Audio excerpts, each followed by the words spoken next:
Hi, this is E.T.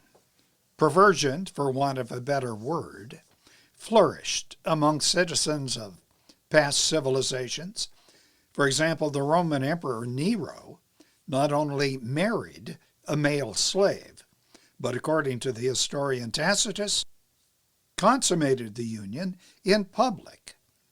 Equally bizarre practices are recorded among ancient Babylonians and Greeks.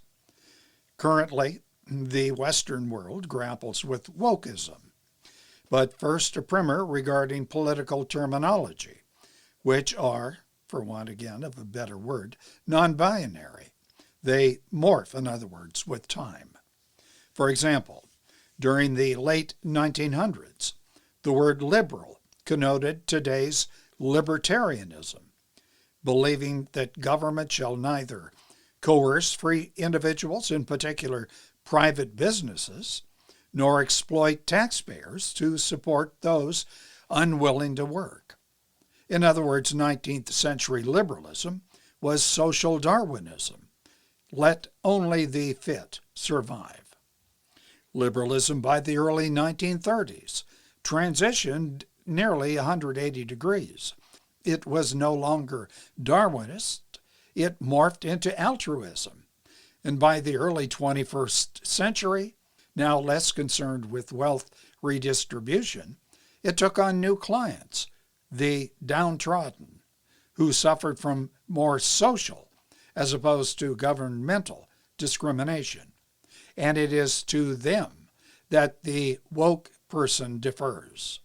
Yet, a precise definition of woke has yet to appear, but stay tuned. Example, Bethany Mandel was at a total loss when asked for a clarification, and that's odd considering she co-wrote a book, Stolen Youth, on that very topic. Would you mind defining woke? Because it's come up a couple times, and I just want to make sure we're on the same page. So, woke is sort of the idea that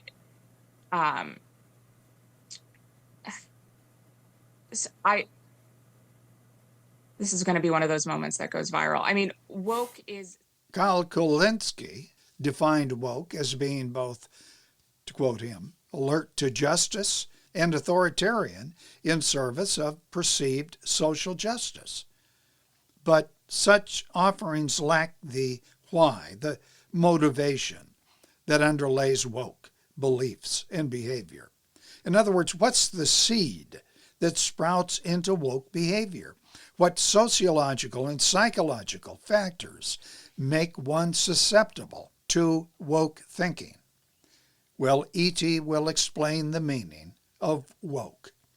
It is this: a way of thinking and behaving that's motivated by a debilitating premise or tenet, whereby the woke liberal, to paraphrase the late James Burnham, is morally disarmed before those whom he regards as less well off than himself.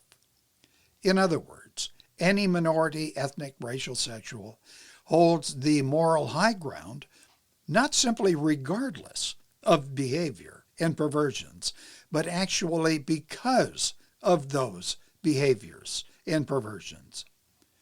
Corollary to that, it is society's duty to not only tolerate but condone and reward such perceived disenfranchised groups and behaviors.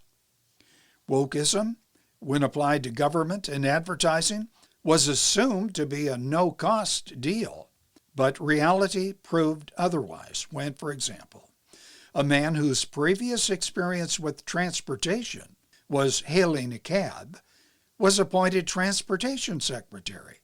That during the most severe transportation crisis in U.S. history.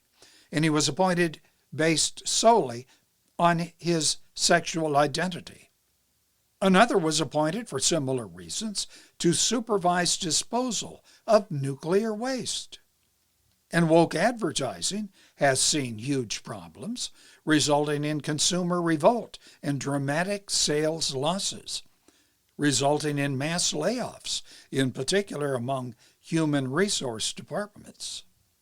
For the above listed reasons, wokeism is going the way of tie-dyed shirts and leisure suits, and it's being further buried by growing public sentiment against ongoing wars and pandemic restrictions. Conclusion: Wokeism 2023 is dead. This is E.T. Put in your comments below. Share these videos if you would. Thank you.